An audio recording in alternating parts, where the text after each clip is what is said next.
Hello friends, welcome to your प्रतिदि competitive classes. मैं हूं आपकी मेंटोर डॉक्टर पूनम शर्मा। आज के सेशन में अपन एमसीक्यूज लेके आए हैं जो कि आपके UGC NET JRF TGT PGT IAS RS और अदर कॉम्पिटिटिव एग्जाम्स में काम आएंगे। 161 नंबर का question, urbanize is a way of life where is urbanization is the process the destruction was made by. कि नागरिक रूप का जीवन शैली है जबकि नगरीकरण एक प्रक्रिया है। ये किसने प्रभुत्व किया है? ये आपके किया है लुईस वर्थ ने। अर्बनाइजेशन के लिए या अर्बनिज्म के लिए जो उन्होंने कंसेप्ट दिया था वो लुईस वर्थ ने दिया था। और लुईस वर्थ का जो एक वर्ड है वो ये आता है रू अर्बन। अगर ये शब्द भी कहीं आ जाता है रू अर्बन तो भी इसका आंसर आएगा लुईस वर्थ। 161 का राइट ऑप्शन आ रहा है सी, लुईस वर्थ। 162 नंबर का question, what is the focus of human relation approach in the study of modern industrial setup. आधुनिक औद्योगिक निर्माण के अध्ययन में मानव संबंध अधिगम का क्या फोकस रहा है? ठीक है, तो देखो वर्कर मॉरल कि आपके जो वर्कर्स हैं उनकी क्या नैतिकता रही, मजदूरों की क्या नैतिकता रही। ह्यूमन रिलेशन अप्रोच के अंदर होता है कि एक दूसरे के साथ व्यक्ति कैसे इंटरेक्ट करते हैं और वो इंडस्ट्रियल एरिया के अंदर अपना किस तरीके से अपने को कोरिलेट करके चलते हैं। ठीक है, तो ह्यूमन रिलेशन और इंडस्ट्री को आपस में मर्ज करना है। वर्कर डेफिनेटली देखा जाएगा। वर्कर प्रॉपर वे में काम नहीं करेगा तो प्रॉपर प्रोडक्शन नहीं होगा। ठीक है, प्रोडक्शन नहीं होगा तो मनी नहीं होगी, मनी गेन नहीं हो पाएगी। नेक्स्ट आपका ऑप्शन है प्रॉफिट मेकिंग। तो ह्यूमन रिलेशनशिप जो अप्रोच है वो इंडस्ट्री सेटअप के अंदर जब भी बात करेगी ये बात करेगी कि हमें कैसे प्रॉफिट हो, how to be gain profit. हमें प्रॉफिट ज्यादा से ज्यादा हो और कम से कम हमारा इन्वेस्टमेंट हो। ठीक है, नेक्स्ट आपका है मैनेजमेंट बेनिफिट। जो मैनेजमेंट है जिससे बेनिफिट मिल सकता है वो मैनेजमेंट, आपकी मैनेजमेंट कमिटी कैसी है।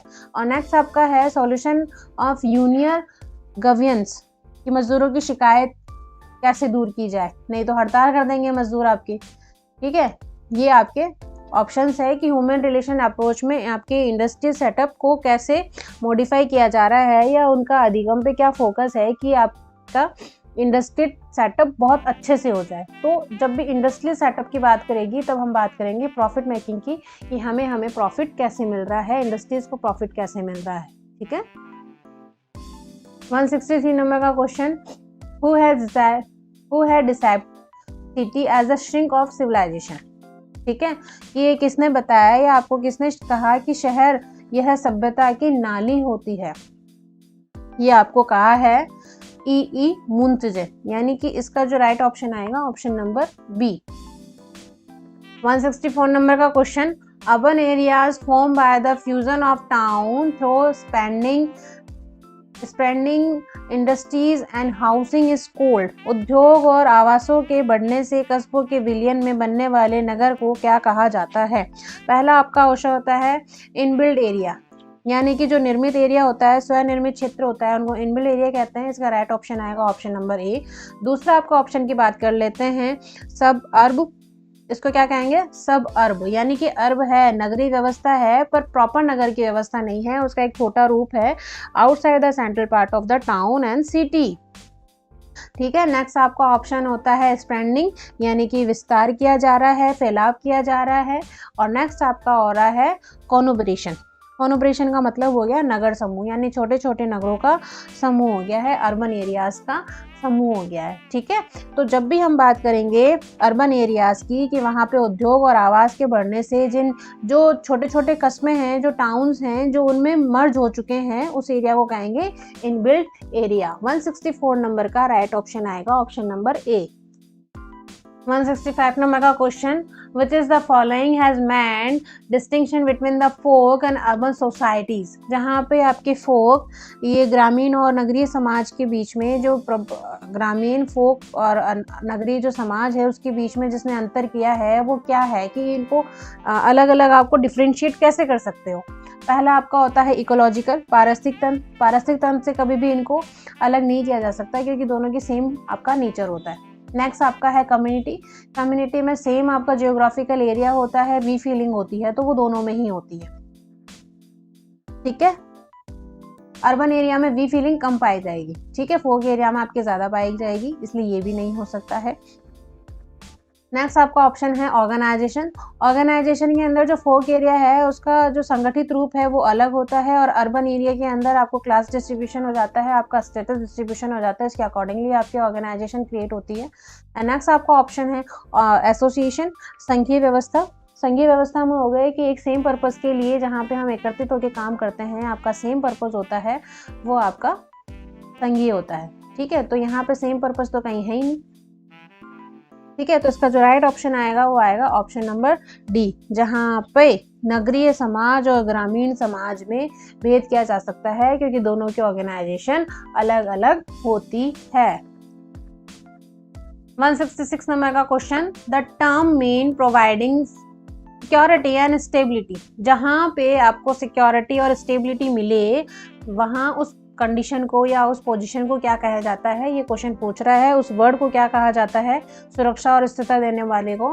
पहला आपका है स्टेबलाइजेशन यानी स्थिरीकरण। स्टेबलाइजेशन का मतलब हो गया कि जहाँ पे आप हो वहीं पर आप हो, ठीक है, यहाँ से ना आगे मूव होंगे ना पीछे मूव होंगे, ठीक है। बट इसमें सिक्योरिटी नहीं होती, कभी कभी आपको वहाँ से प्रॉपर वे में फायर आउट भी कर दिया जाता है। नेक्स्ट आपका ऑप्शन होता है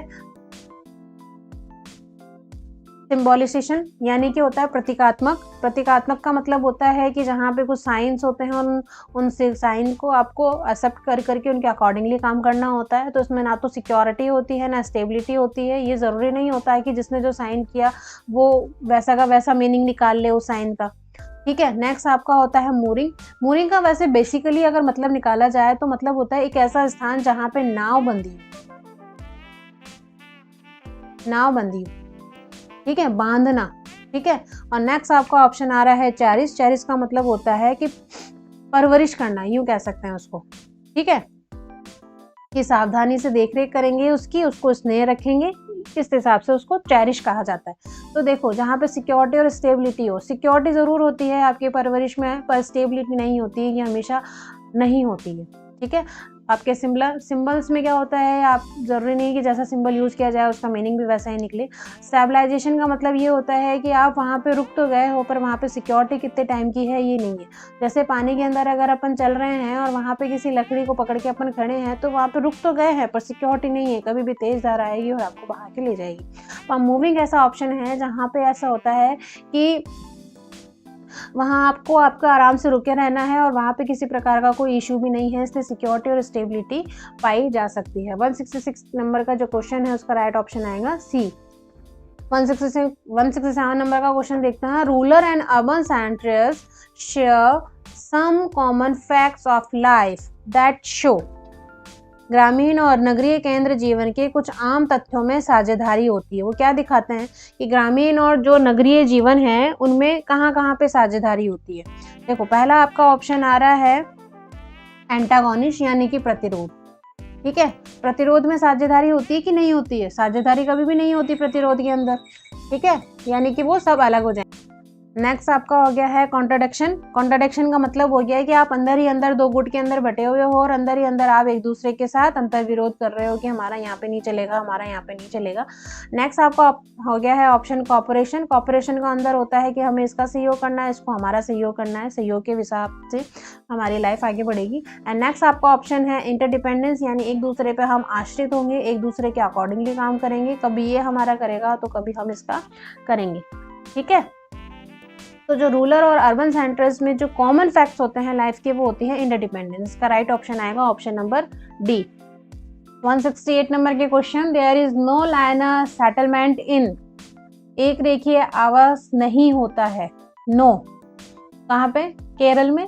देखो एक रेखीय आवास क्या होता है, एक रेखीय आवास वहाँ होता है जहाँ पे एक लाइन के आसपास बिल्डिंग होती है या कोई नदी होती है, घाटी होती है, उसके आसपास जो रहने लायक स्थान होता है वो आपके एक रेखीय आवास कहलाता है, ठीक है। तो ये कहाँ मिलेगा, ठीक है, केरल में ऐसी कोई जगह है नहीं कि नदी घाटी हो, पहाड़ हो, उसके आसपास का आपका एक रेखीय स्थान हो। कोंकण में ऐसा नहीं है।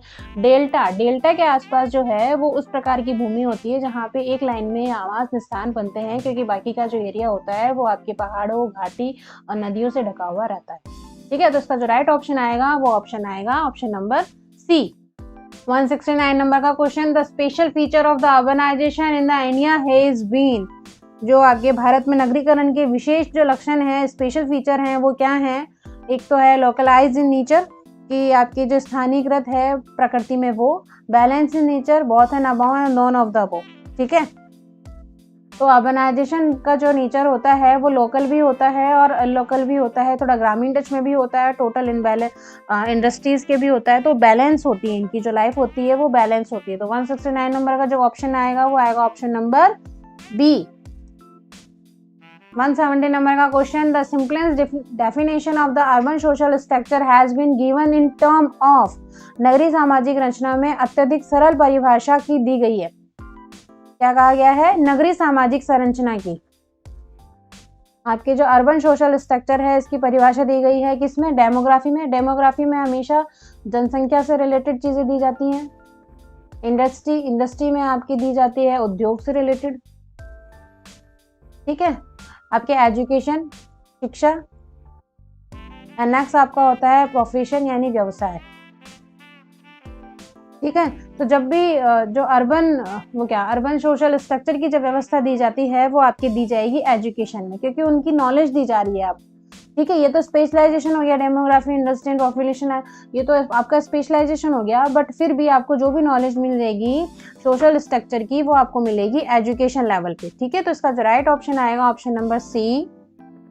दोस्तों अपने स्टडी को कंटिन्यू करते हुए बूस्ट अप कीजिए, सफलता आपकी ही है, डेफिनेटली आप सफल हो जाएंगे। आशा करती हूँ आपको वीडियो पसंद आया होगा। Thanks for watching video, please like और सब्सक्राइब कर दीजिएगा।